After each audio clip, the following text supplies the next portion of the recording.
নীল ডুমুর এলাকা এটি। আমরা কিছুদিন আগে গিয়েছিলাম সাতক্ষীরায়। সুন্দরবনের বিভিন্ন দর্শনীয় স্থানগুলি ঘুরে দেখেছি। নীল ডুমুরও একটি দর্শনীয় স্থান। এখানে আমরা সুন্দরবনের নদীতে নামার আগেই নীল ডুমুর এলাকায় বিজিবির একটি ব্যাটালিয়ন আছে। বিজিবির সহযোগিতায় আমরা যাব একটি সংরক্ষিত স্থানে। তাই আমরা এখানে নামার আগেই কয়েকজন বিজিবি সদস্যের সঙ্গে আমরা প্রাথমিক মিটিং সেরে নিচ্ছি।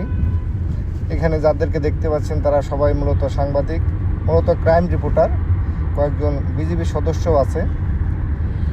নীল ডুমুর বাংলাদেশের সুন্দরবনের কাছাকাছি সাতক্ষীরা জেলার শ্যামনগর উপজেলার একটি গ্রাম, যা নদী ও ম্যানগ্রোভ বনের মাঝে অবস্থিত।